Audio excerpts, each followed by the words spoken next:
This video is brought to you by One More. Today we're checking out the One More Sonoflow Pro, and I'm going to be scoring and ranking them in 10 categories against 12 other headphones. Now the retail price here is $89 US. So these are pretty close in price to the Sonoflow. Let's see what's been improved.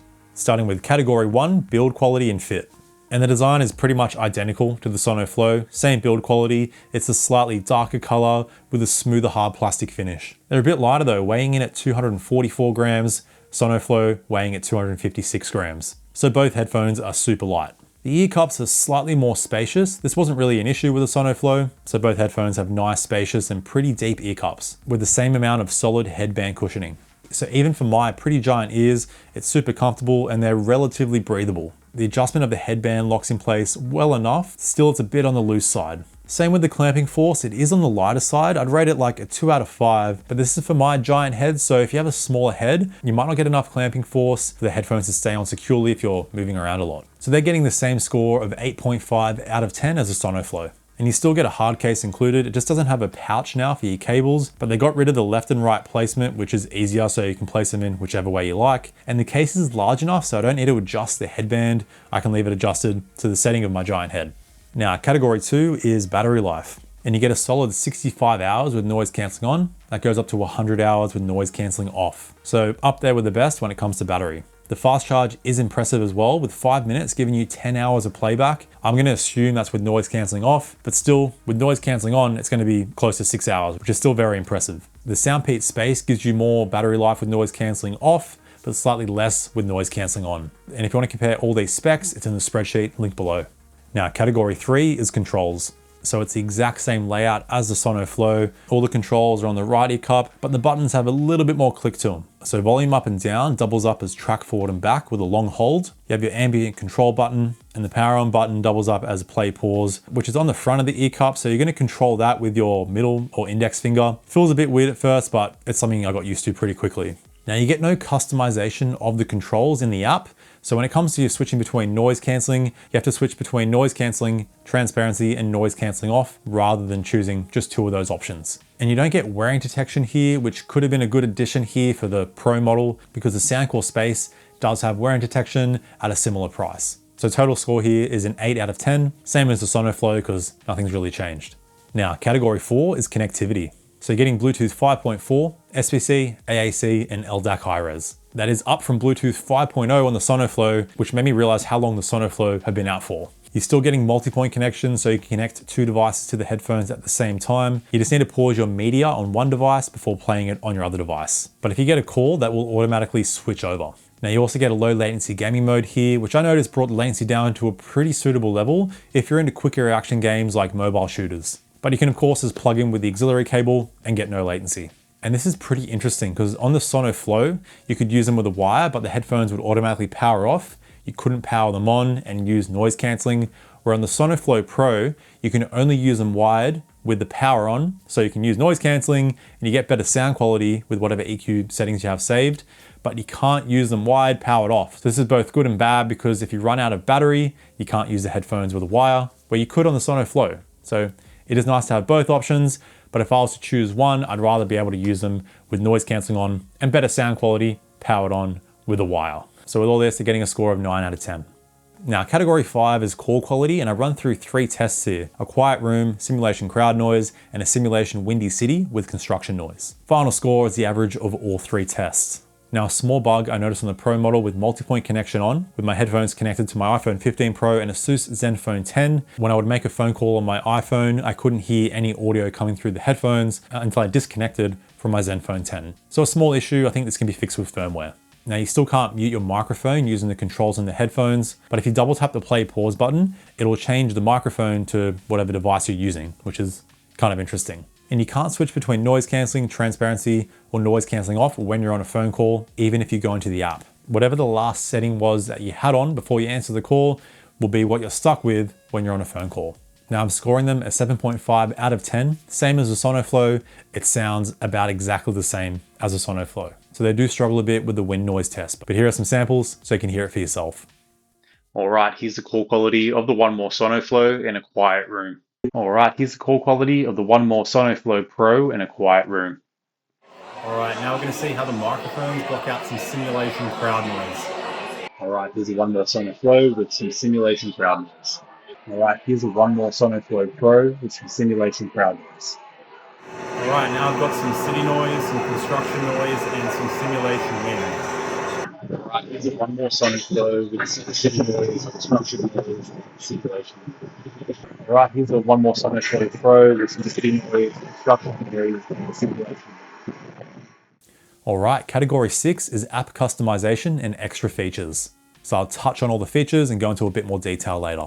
So for One More's latest releases, you need to download the new One More app. The One More music app won't work. And it's not really an improvement. The UI looks a little bit cleaner, but still I find it's a little bit more unreliable. Most of the time I'd open the app, the headphones won't connect, but a quick reset of the app would easily fix this. But it's a super simple app. You have your headphone battery on the main page. Listening modes is your ambient control options. Sound option has 12 EQ presets and a 10-band EQ. And shortcuts has your spatial audio toggle and low latency toggle. Quick guide will show you how to use the controls in the headphone, and the settings tab has extras like smart burn-in, and experimental features is actually just your multi-point toggle.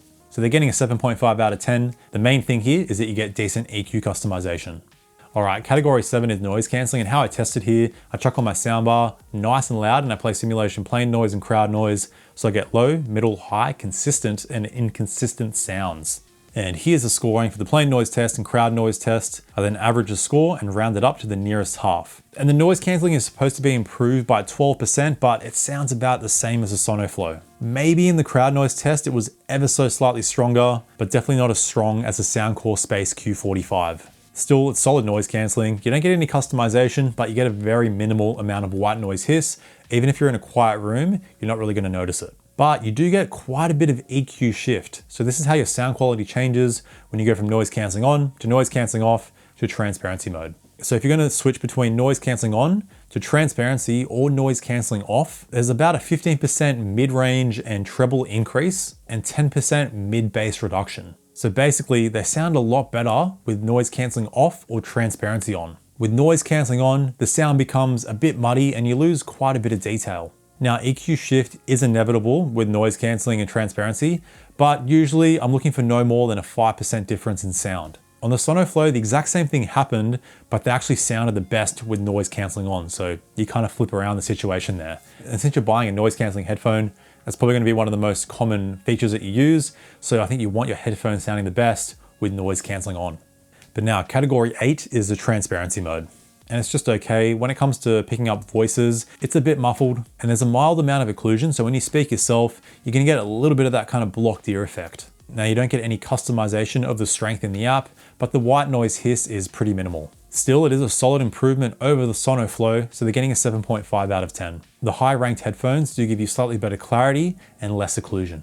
All right, category 9 is sound extras. So this includes sound leakage, max volume, and wired listening. And it's the same as the Sonoflow here. There's a minimal amount of sound leakage. And in my max volume test, I got just over 94 decibels. Keep in mind, this isn't tested with a seal, so it's not the true decibels you're getting, but it allows me to compare all the headphones max volume. So less decibels in the Sonoflow, but they're sounding about the same in terms of max volume. Basically, you get plenty of volume here with no issues of distortion. And when it comes to wired listening, as I said before, you can use them wired, but only when powered on. So not great if you run out of battery, but great because you can use noise cancelling, transparency, and you retain the same sound you get with the headphones powered on. With a lot of the headphones on this ranking, you can't use them wired whilst powered on, so the sound quality reduces quite a bit. So that's why they're getting a score of 9.5 out of 10.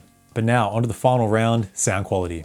And this is a bit of an interesting one here because we really need to take into account that EQ shift with noise cancelling on. Because when I'm ranking the sound quality for all the headphones, it's going to be with noise cancelling on because you're buying a noise cancelling headphone, you're probably going to use noise cancelling a lot of the time. So like I said, they sound the worst with noise cancelling on, sound becomes a bit muddy, you lose a lot of detail, where with most headphones, they sound better with noise cancelling on. So just keep that in mind. So the old Sonoflow sound better with noise cancelling on, just going off their stock tuning, with cleaner, punchier bass, much clearer vocals, and better instrument separation. But on the Sonoflow Pro, after some EQ tweaking, you can get them sounding a lot better. The Pop EQ preset works quite well. It's similar to what I ended up doing with my EQ here, boosting the mids mainly and dialing down the bass. You're still getting pretty solid sound overall with some nice treble detail and sparkle. Mids are still slightly recessed, but that boosting definitely helps.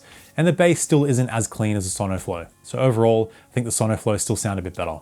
Still, I'm scoring them an 8 out of 10 for sound. Just keep that EQ shift in mind. And if you turn noise cancelling off or transparency on, they sound much better. Easily an 8.5 out of 10, potentially a 9 out of 10. And touching on the spatial audio, it's actually pretty decent at making it sound like your music is coming from speakers in front of you. There is a bit of reverb and you lose some mid-range clarity and overall detail, but this is the best implementation of spatial audio I've heard on a headphone. But that wraps up all 10 categories, and before we go into the final score, it doesn't really mean much because you're going to favor certain categories. That's why I created the custom scoring spreadsheet, free to download, link below. So on there, you get notes for each score, a specifications tab, a call quality tab, and the personalized scoring is easy. Just fill out a number in the importance column, and that'll multiply the entire category. 0 to get rid of it, 2 to double it, 5 to 5x it, and that'll change the total score for all the headphones. But the final scores are in, and the Sonoflow Pro finished with 83 out of 100. So definitely not worth an upgrade over the Sonoflow, but I think this was more of a refresh rather than an actual upgrade, because the Sonoflow have been out for a while with pretty outdated Bluetooth 5.0. Still at this price, they're one of the best you can get. The main contenders are going to be the Soundcore Space One. You get a similar bass boosted tuning, but they do give you wearing detection, but the Sonoflow has better battery life and stronger noise cancelling. Compared to the Edifier 830, it's neck and neck here. I'd say go for the Edifier if you like a more balanced stock tuning. If you like a more bass boosted tuning, you're going to prefer the Sonoflow Pro. But thanks for tuning in. For more on One More, check out my S70 Open Earbuds review right here. Thanks for tuning in, stay picky, and I'll see you in the next video. Bye now.